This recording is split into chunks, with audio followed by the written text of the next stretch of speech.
Thank you all for joining me today. Today, Chromalox, we will be covering electric heater basics. So from design to products to things to look for and how to maybe even how to also calculate your heating needs.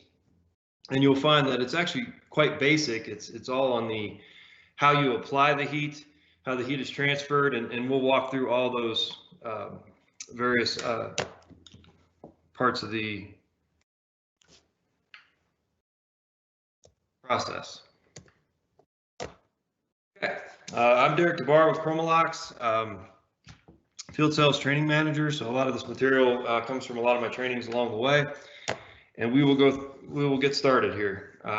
So electric heating basics. Process heating in the simplest form is we're heating a product. We heat things. We're heating a fluid, a solid, a gas, and then there's all the aspects of the product itself and how the heat is absorbed.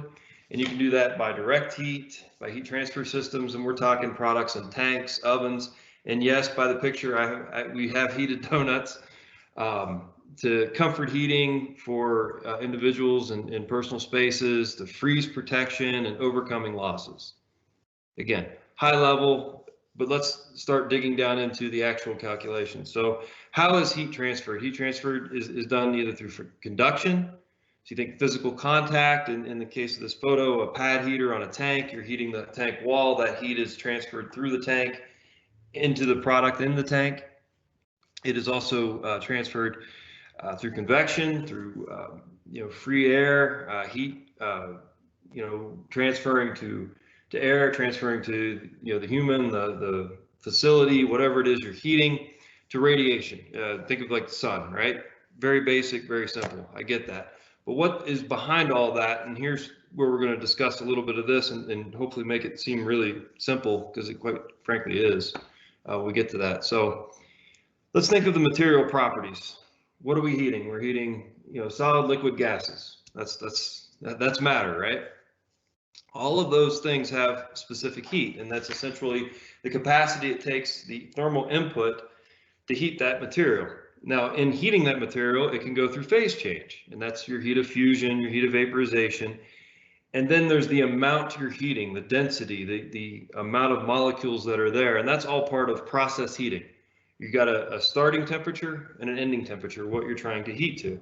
At the same time, you have to also take into consideration for your losses. That's losses to the environment. That's based on if it's outdoors, if it's raining, if there's wind. There's many factors that you have to consider when doing your heat loss calculation. You have a process where you're trying to heat a product, you're trying to perform a process, but at the same time, you have to be concerned about your losses. There's line losses, there's losses to the tank. Even though you in the conservation of energy, you use insulation on a tank or a pipe, there are still losses to overcome, and that's calculated through the use of either the thermal conductivity of the product. So you think back to the tank heating or pad heating, where you're heating through the tank, so the ability of that material to conduct heat through the product. And then there's thermal resistivity, and that would be insulation to offset that loss that you're avoiding, you're conserving energy through the thermal resistivity. Think of insulation, right? So real simple, real basic stuff. Specific heat, like I just mentioned, that's the rise in temperature, the thermal input you need to do a process. The heat of fusion, you think of solid to liquid, melting ice, melting product. That is the extra heat that you need to that the process is required to change state. And it's the same for heat of vaporization. You think of a steam generator or a liquid to a gas. And then again, the density, as I mentioned, all rated in BTUs. Obviously, there's other rating mechanisms, but your most standard common calculations are BTUs, and then we correlate those to kilowatts, which is the thermal input electrically we are designing units for in your heat loss. Thermal conductivity, again, the ability of material to pass heat through itself. So not only do you want good thermal conduction if you're trying to use it to heat something up, so you think of a heat exchanger, right? In some cases, if you're trying to conserve energy or offset your losses, you're more concerned about thermal resistivity, which would be the ability for material to resist the heat flowing through it. So you think of your jacket in the winter or insulation on a tank, same scenario. So again, talking all the same thing, heat of fusion, heat of vaporization, you remember that as phase change, your specific heat, and it's all boils down to a really, really simple calculation. You add up those three stages that you're trying to do. Some may not exist. If you're doing, say, batch heating, you're just worried about temperature change of that product. If you're doing phase change, you need that extra, heat of vaporization to create or to change over to a gas. And then you're worried about losses. In some cases, losses aren't a consideration, but those are the three main components of doing your heat loss calculations. And so for, we're electric heaters, so we rate all of our stuff in watts, the output of wattage, and that correlates to 3.412 BTUs per watt, or we're obviously dealing in higher kW or wattage, so you think of kW is 3412. You'll notice that used in the calculation consistently. So change of temperature, you've got a product, water, gas, oil. It has a specific heat. You have a certain mass, the volume that you're trying to heat. You take the volume times the specific heat times the change in temperature gives you the BTUs, the thermal input required to do whatever process you're trying to do. From there, you turn it into kW by dividing by 3412, which I'd mentioned previously. And then the other important thing to note is your specific heat. That's the thermal input over time. So that kW calculation that you get, or that thermal input, is in hours. The reason I bring that up is this happens a lot where people do the math. I need X number of kilowatts, 100 kilowatts to do a process, and they don't realize, well, if I have all day to do that, then you need to now cascade that over time, and you may not need as much thermal input as you might have thought. Or inverse of that, if you're trying to do a process really, really fast, like saying you have a repetitive process, a flow rate, something over time, you just want to keep that in mind when you're doing your heat loss calculations. So change of phase, again, that thermal mass, this is the thermal input that you require to change the phase, melt a product, vaporize a product. And those are also given with the specific heats in any charts. When you obviously Google it or look it up, or any process you're given will have those ratings. And it's the same calculation all over again. It's a thermal input based over mass, 3412. Again, simple calculation. I just wanted to start here because this is going to correlate that into all of our products, our watt density, and everything I'm going to talk to you about here shortly. Your losses are based on surface area, so the exposed area to where you're going to lose heat. So that's ambient temperature, Arctic temperature, maybe it's in a freezer. That's your delta T. You've got the surface area that's exposed. You think of heat sinks, and then the heat loss based on the surface area. That also correlates to what I mentioned earlier, the thermal conductivity or resistivity, your insulation, basically. So if you're trying to offset losses, the thicker the insulation, the less heat you need. If there's no insulation, the greater the loss.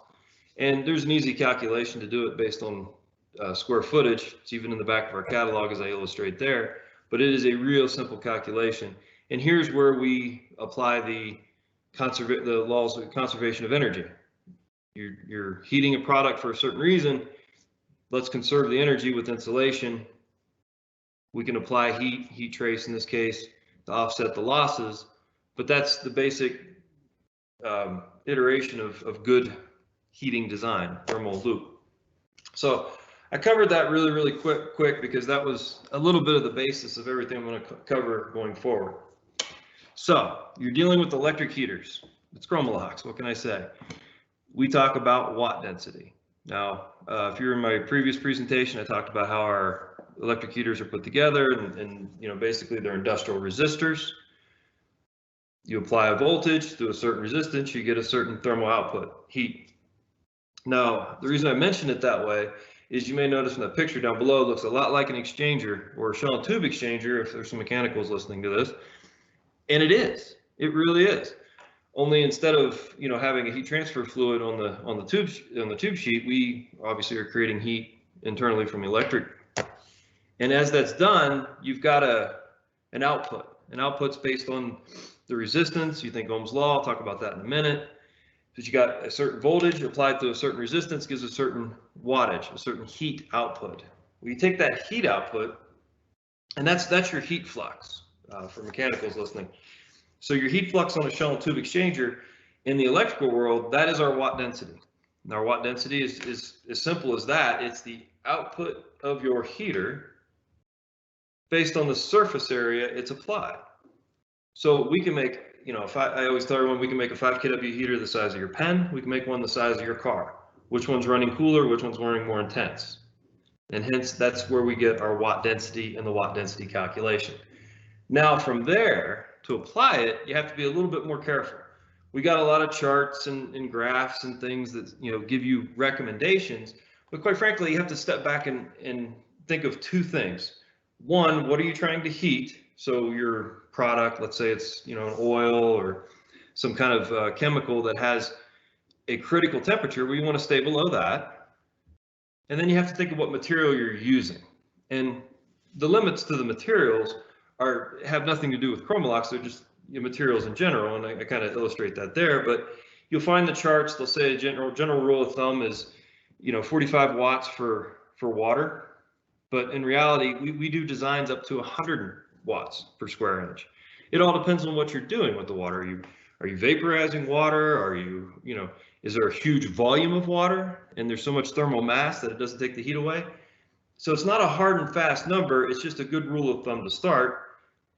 Again, all considering what is the application. And then of course we go to carbon steel or stainless or something more, a little bit Incaloy, Inconel. We've done titanium for corrosive surfaces. All those materials have a critical point of themselves that you can't exceed. So you work around that, you take process temperatures, you correlate that to your watt density, and then you start to get a good design. You can honestly take a process application and give it to 5 or 10 different people and get a slightly different design. It's not to say one's better or worse, but one is likely to be more optimal. And that's kind of the history and the support that our Chromalox would give you in the design of your process, but it's certainly something you need to consider as well. And as I'm pointing out, if you don't consider it, you get into situations like this. So in the case of the one up above, completely overheated, you can start scorching your product, like you see the heavy scaling there, or quite frankly, in the bottom right, you can end up melting a tank. Again, probably not on paper we would call it critical application, but when you think of how it's applied, you step back and say, hey, what are we doing here? Well, quite frankly, you can cause some problems. That's where you start to look at, you take the standard charts for watt density and the process you're looking at, how intense that element needs to be, that watt density. But then what are we actually doing? Again, if you've got good control, no problem. If you've got, good heat transfer, a large volume, whatever that is, high flow rate, no problem as well. We might be able to bump up the watt density, make your heater smaller. Maybe you have more time to go through the process, and maybe that's just a control scheme, and you can step it out. But kind of to my point, think of your process in relative to what? We do industrial heating, no problem. We have all those products I covered last week. How you apply it and what you're actually doing needs to be a part of what you consider when selecting your heater, designing your heater, and is all, quite frankly, the basics of applying electric heat. Now, I show this example because, again, I mentioned earlier, a water, a steam application, we make steam generators, and our heating elements are, on average, 144 watts per square inch. Would I recommend that being a common design for people? Yeah, that heater's 3 times smaller than your typical water heater.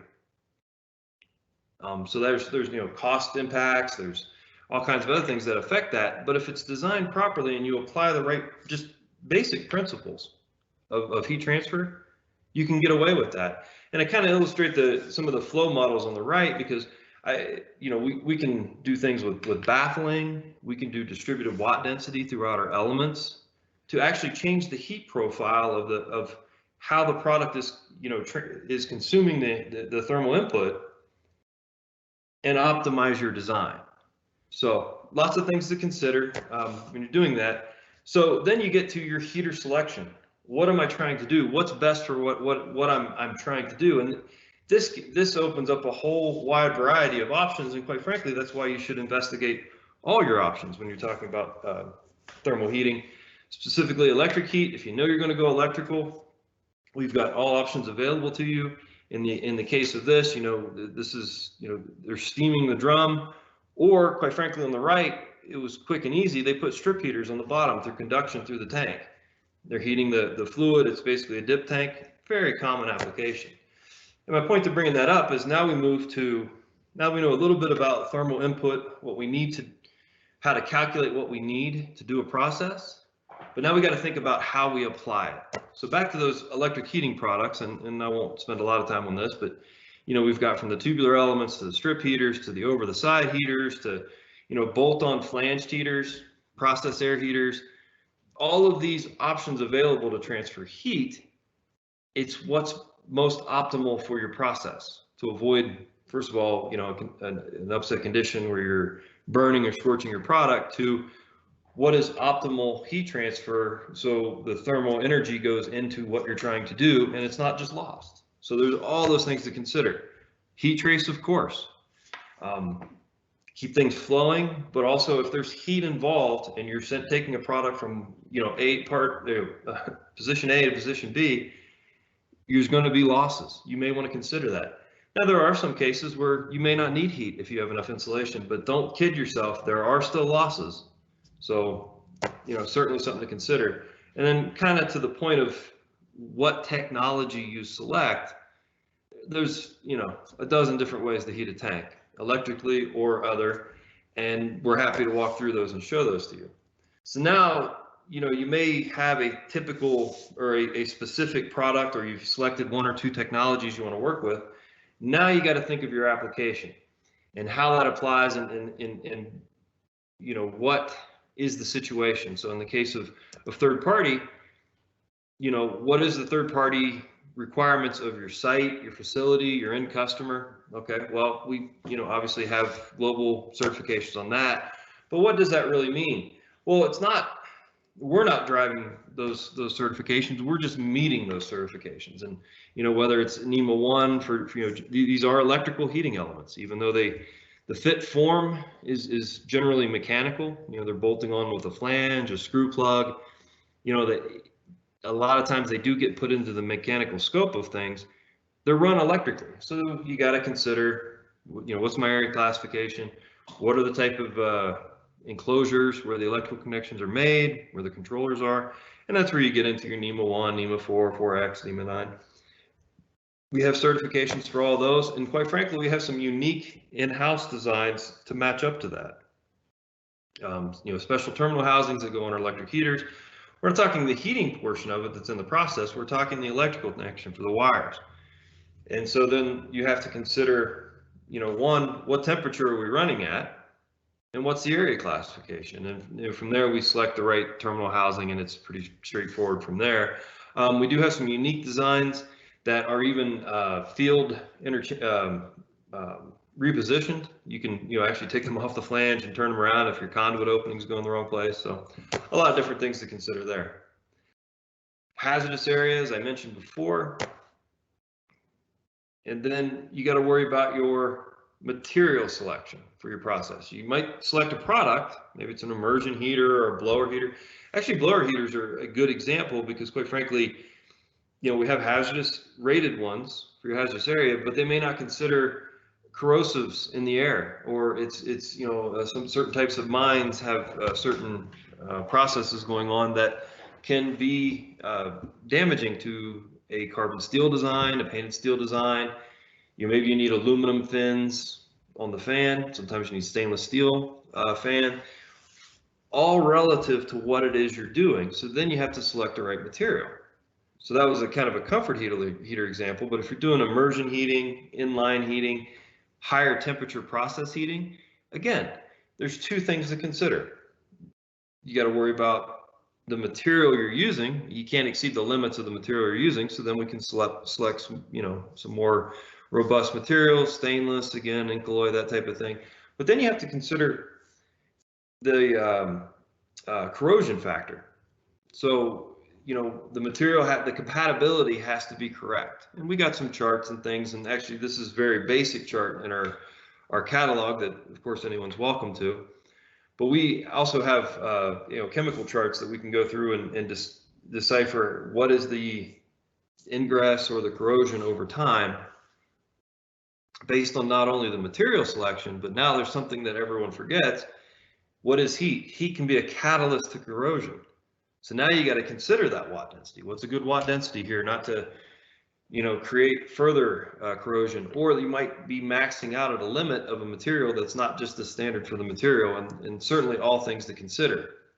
Maybe it's just not a good match. A very common one, and this is noted as pitting, is, even if you look in a catalog, they'll say, oh, it's, processed water or, chemical or whatever, and you may go with stainless steel, but quite frankly, if there's chloride present, it will pit out the element and start to eat through it and lead to failure. And so these are the different things that we look for when we're applying electric heat. You just want to make sure the material matches the application. Easy enough. And then talk pressure vessels. Now, pressure vessels, mechanically, straightforward. There are a couple little unique things about electric heaters that I would like to point out when it comes to pressure vessels. A lot of times we are in processes that are, higher pressure, higher temperature. Well, that's all is correlated to a factor of containment, and that's done through, standard ASME pipe schedules and flange sizes, and you can obviously see charts there, and they're available on the web, of course, and anywhere else. But as temperature increases, the integrity of the material decreases.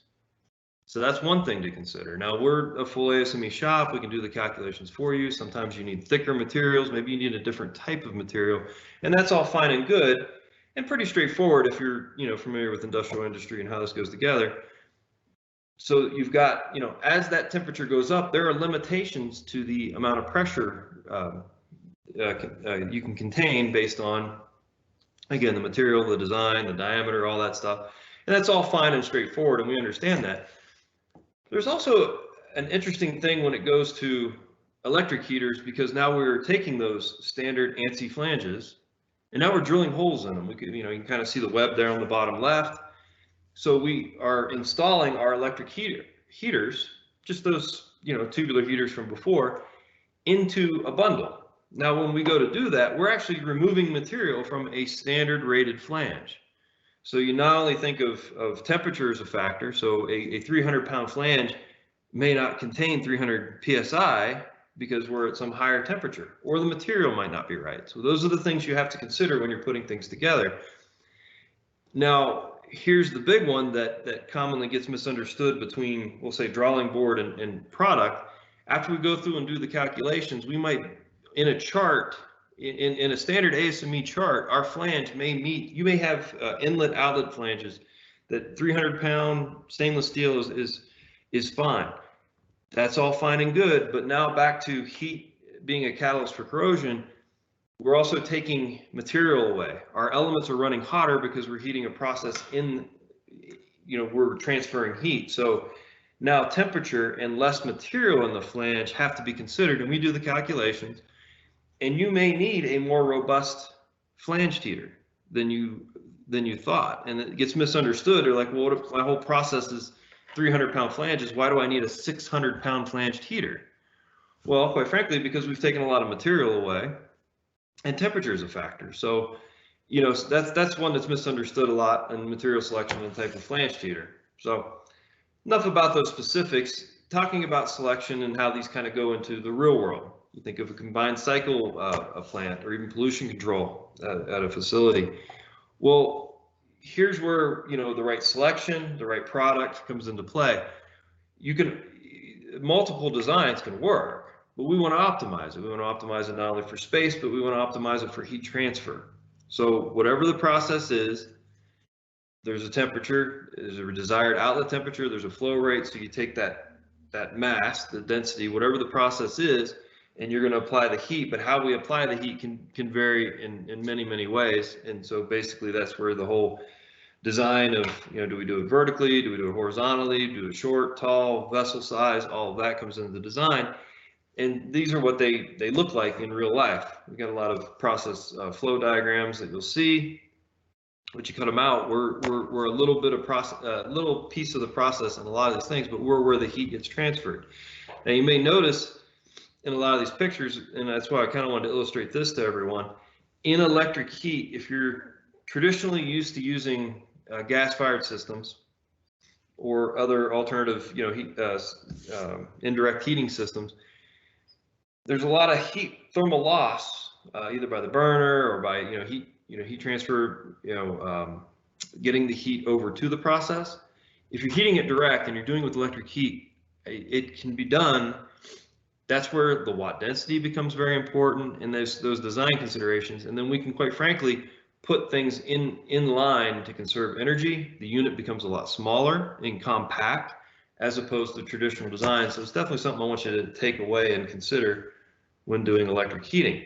Now, in some of the larger applications that are out there, big steam generators, auxiliary boilers, and stuff like that, I mentioned last week we do have this medium voltage option available. So you think of your distribution lines and all that. Direct to our heating elements.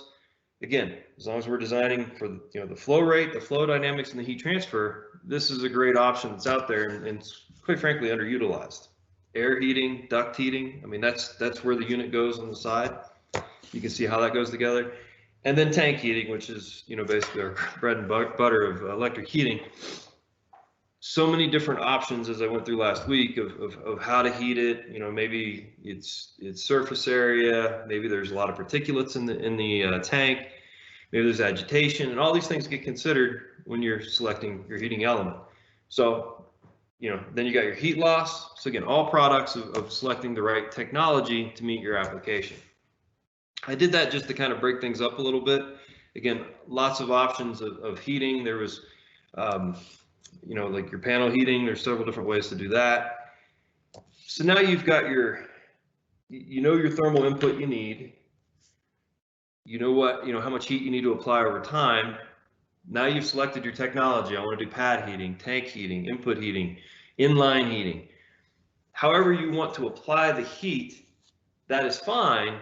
But now you have to really consider how to control it. And that's where I'm going to kind of segue into control for a little bit of controlling these electric heaters. Now, I put this slide up because, quite frankly, this will start to lead into how things are controlled. Now, the common question we get with electric heaters, it's very common to get the question, oh, I got DC, I got AC current. Well, guess what? These are industrial resistors. They don't actually care. Your voltage and rated over Ohm's law applies the same. Now, most commonly you're going to get AC current in these larger applications, of course, right? That's the whole alternating current, and it has some unique components to controlling that's really good to understand, and that's what we will kind of walk through. So anyway, the takeaway from this is, DC voltage, is one consistent output until the voltage is transferred. Again, doesn't matter to our electric heater, the heater side. Now the control makes it a much different scenario, and that's what we're going to discuss a little bit. So segueing to Ohm's law, V equals IR, we heard that from high school science, that's great. So volts equals your amps based on your resistance, and your result is your watts, what we're working for, what our electric heaters are. You take that wattage over your output, there's your watt density, your thermal input. So it all comes together on how you design your electric heater and how you apply it. Now we make heaters from scratch, we do the coil winding and all that stuff, so we control the resistance, the ohms. Based on the material we use, the thickness, the coil winding, however we do it, now you have your output. So however voltage you apply, amps drawn, wattage output, you see how that kind of goes together. So you think amps and volts. So now we're going to go to control. Well, single phase and alternating current is pretty easy. You think north south, you're going up down. This is where the frequency comes in. I got 50 hertz, I got 60 hertz, and that's cycles per second. Three-phase power is a little more efficient and quite common. And in doing so, it's called the root mean squared. It's basically the square root of 3. The factor gets applied, and it's a smoother power supply. And in doing so, you also apply this factor of 3. Why is that important? Well, it's important for many things. One, in your larger installations and facilities and all that stuff, three-phase power is quite common. This isn't your home where it's single phase. And in larger heating requirements, and a larger design heater, if we can lower those amps, which we do, your conductor size is affected as well. So now we have smaller conductors. So that's your install cost, and that's how that goes together. And that's great. You think medium voltage, with that option available, it's a factor of 9 to circuit, so it's even better. And that's install cost, and that's other design. Specific to electric heaters, and some of the other things to consider when you're doing this is do I have a Y or a delta configuration? And I can tell you quite frankly, your standard electric heater bundle is going to be in a delta. Why we do that is because, again, we're controlling the R, the resistance. And so we will take multiple elements and put them in parallel in this delta pattern. And now the impact, if we have a failure or a line out, is significantly less. If you're only dealing with 3 resistors and 3 phase, you know, the impact is 50 as opposed to 33% on the output. If you have multiple elements in parallel off that circuit, it's a factor of that, significantly less. So just, I mean, I guess for everyone on the call, the standard is a delta, but we obviously can do Y as well. All depends on, one, your power supply, how you'd like to put it together, and then how you control. And how does that correlate to how the terminal is wired? Well, again, conductor size. I kind of give an example of, you know, you'd have series versus parallel down the left. We start to build out our bundles and our circuits in this fashion because we have minimal impact. So if we're thinking of a thermal input of a megawatt, right? That could be 275 elements. And if one of those electrical connections gets loose, that's where it's going to fail. It's going to either come off, or maybe we have a voltage spike and we lose an element. And thinking this through early and how you design it will have minimal impact to your process, to the point you may not have to shut down. You can run longer. You can, less concern. So certainly something to take away. Your wire ampacity is a big deal in your 3-phase power. That UL requirement, 48 amps, is kind of an old thing. We've got designs that are rated higher now. So that becomes your bundle layout and how you control that, and then that leads us to your basic control theory and how you plan to control your process. And do you have an open loop process or a closed loop process? And quite frankly, they're very easy to understand. If you have an open loop process, you've got a controller, a thermostat, but you're just turning it up. You're turning it up to a certain temperature, and you're not getting feedback, meaning there's not a process sensor out there saying, oh, you're too hot. You're not trying to maintain a temperature much. You're just trying to input power. Now, maybe a simple application and freeze protection or whatever it is, that's no problem. That's what we want to go with. But when we get into more sophisticated systems and higher temperatures, you're going to want to start doing what we call the thermal loop here at Chromalox. Basically, it's a controlled loop, a closed loop system. This is now where we can apply our controllers that have PID control, if you're familiar with proportional integral derivative, where it becomes predictability.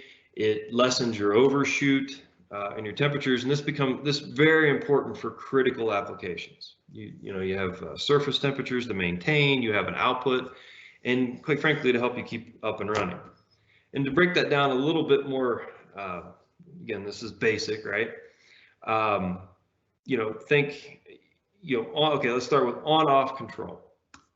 And that's a thermostat, that's a contactor. And when you say on-off control, some of these heaters get quite large. Now, if it's a comfort heater, you need it to kick on at one temperature and off on another. Not a big deal. So on-off control might be optimal for what it is you're doing. Maybe it's freeze protection and you're just maintaining a large tank. Not really critical to maintain a temperature. So this is used, as much as we'd like to go to the advanced controllers, this is actually all that's needed a lot of times. So again, considering what it is you're trying to do, applying the right technology. You select the heater. Now, how do you want to control the heater? Now, if temperature becomes critical to your set point, now we want to start to talk a little more advanced. And I'm just going to break this down really quick because I know we're obviously short on time and I can go long-winded. You think of a proportional band, and we'll have solid state relays that we can now apply and not contactors. Now, you can actually do this with contactors if you have multiple contactors, but if you have one contactor, that's not going to happen. It's full on, full off. But then you start to break it into circuits, and then from circuits, now you can control different circuits based on solid state relays, and we'll get into that. But if you set a proportional band, you think of where your set point is, and your proportional band becomes where you're operating at. So, think above and below your set point. So you take proportional control and a PNID, that's when the solid state relay becomes, very, quite frankly, integral in how this is designed. So now you're doing the predictability. You're going to create a hysteresis of your process, and it might be specific to what you're doing. And our controllers do that already for you. You put in the auto program and stuff like that. But I will dive into PNID control much more in depth in later trainings. But proportional control essentially allows you to maintain that temperature without overshooting, undershooting. You're basically leveling off your peaks and valleys. And you do that mostly through an SCR controller. So if you've got an oscillating current up and down, how you switch that becomes very critical. And so if you think of a 50, we'll just take 60 hertz, 60 cycles a second, how you break that up becomes how you control that. And if you do that with a contactor, you're quite frankly going to wear the contactor out in no time, right? It can't snap on, snap off, and you're doing it at 100% power. Through the resistance wire and the heating element, if you're switching it on that basis, now this is where the proportional output becomes really easy to do with electric heaters, and at the same time manage that watt density we talked about early on in the presentation. If you're switching at, we'll say 30 cycles, and you switch it at 0, so when that voltage is at 0 on the curve that you see on their screen, one, you're not creating any harmonic distortion for any of other processes, or you think about your power thing, but you're also now switching at 50% power, and that even though you're generating and the voltage is at full voltage, the dissipation from that nichrome wire through the magnesium oxide and the sheath of the element is 50% less. And as the heat dissipates, that's how that really works. And you do that through a solid state relay, which I'm illustrating here, and then we compile those together in SCRs, and those are the silicone controlled rectifiers, it has the SSR on it, and then it has a firing card on how to do the different controlling methods.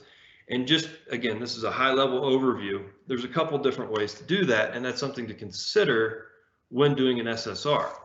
Basically, you can do zero cross or phase angle.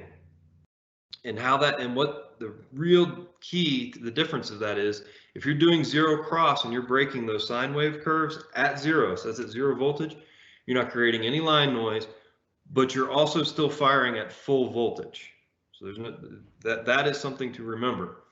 If you're doing phase angle firing, you're actually breaking up the sine wave, and you're creating some harmonic distortion, which can be trouble for other parts of your processes and motors and drives that are sensitive to that type of thing. But now you're actually firing at a lower voltage. So we have dry out procedures for our heating elements and things like that. Very rarely on our, we'll say 0 to 600 volt heating processes is phase angle really needed for your process. Quite frankly, you'd be with a zero cross most of the time. In the higher voltage stuff, our medium voltage, 4160, 6900, it's needed just because we are firing at a much higher voltage. You don't, if there's moisture present or things you want to consider. But those are basically your two switching methods. And in doing so, you're getting proportional output. When I say proportional output, your thermal input can be proportional. You can have 50% power, you can have 30% power, you can have 35% power. And this is where the turn down comes into play for electric heaters, and why, based on the watt density and the material selection and how you apply it, you you can actually, how you control it becomes even more critical depending on your application. And you can get down to the degree and maintain that if it's done properly and you get the right control. Now, as far as, after the zero cross and the phase angle, then there's, especially in zero cross, there's what's called, time-based, or there's, dot, which is, you think of like cycles, 1 on, 3 off, and stuff like that. And then that starts to be the percentage of thermal output of your heating elements. So that's how that correlates in there. Now, without getting into too much detail, that's the overview of that. You break them into a single phase is easy. You've got the 1 sine wave. But if you got a 3 phase, you've got 3 working in conjunction for your output. Now think of them as 3 legs to that delta or that Y. And then that's how we control the legs. Now you can do that only controlling 2, because quite frankly, the third one doesn't have power to it. However, depending on your location or how the process is set up, a lot of times they won't allow a line to be live, so you will have to control all 3. Fine for both. You can still get the performance of the heater you're looking for out of both scenarios. However, if you do need to go phase angle firing, we've got to switch all 3. Something to remember. And in that case, the thing to consider is you're generating more heat, and you got to dissipate that out of your panel. And it's kind of the design stuff that we can get into later discussions. But again, basically, that's all you need to really take away of how to control your electric heater and how to design your heater. Then you've got your sensors. Quite frankly, any of your sensor inputs, all of you will be used to using. You've got your RTDs, your thermocouples, your revolving capillaries, thermistors.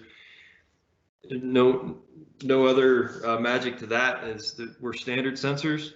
We have a controller that takes the input, and then we put it into a panel. So now you've got the thermal input you need and the considerations that go along with that. Maybe put a safety factor out there if you'd like. Do that over time, however you want to base it. You got your material selection, your type of technology heater you want to apply it with. Now, how do I control it? Now, you might want to go on off, like we talked about with the contactor. That's full on, full off. Might be perfect for your process. And we'll talk about applications and processes in later trainings. Might need SCR, think dimmer switch, right?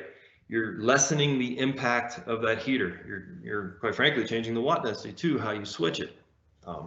And you're able to dial it in a lot closer. You're able to use the PNID control methodology to offset your peaks and valleys and overshoots, and then you start to apply from that.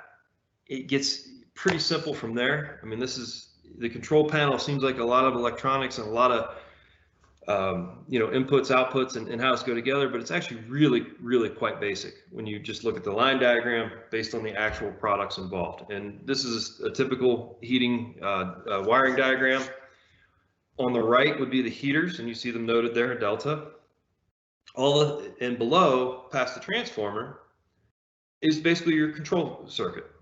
So you'll have a transformer, you'll probably be running 120, maybe 240.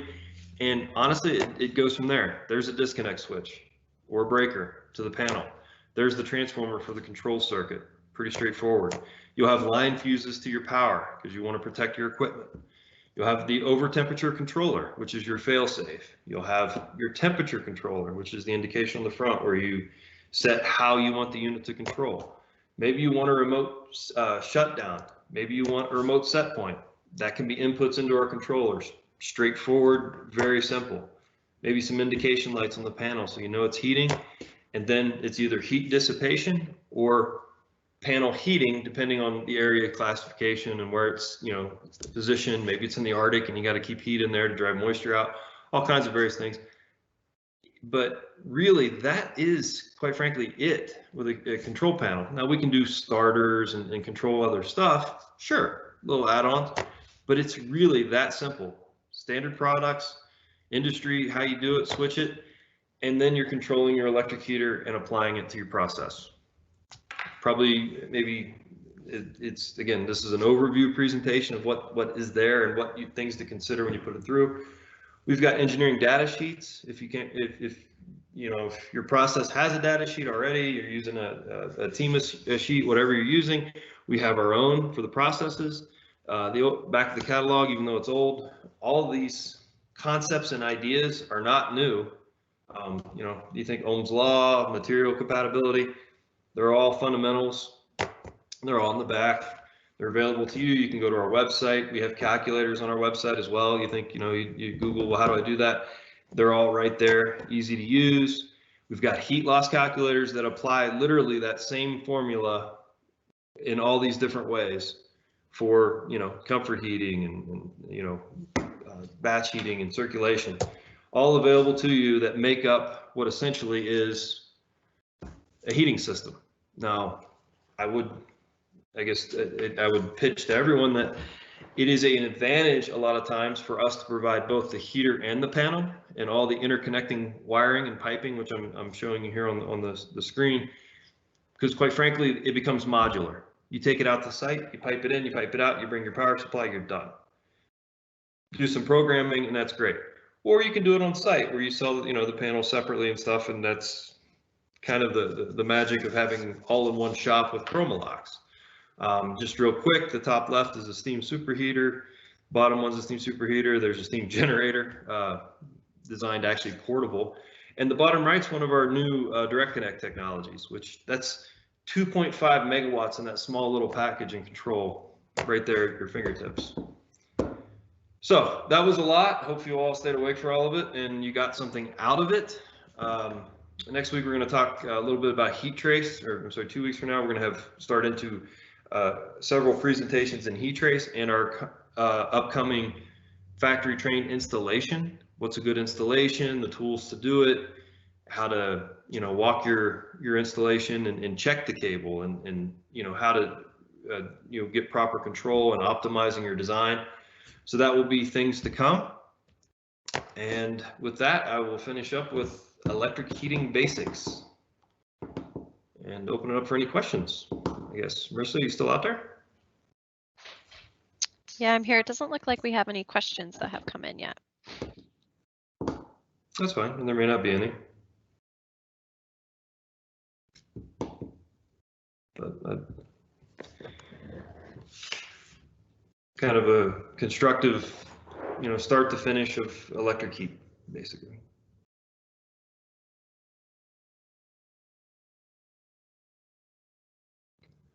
Well, I thank you all for joining us, and hopefully you'll continue to listen to upcoming trainings. We'll get, like I said, more specific in these type of products and technologies going forward. But these first two were kind of an overview to give the basics and to get us started down the path of electric heaters.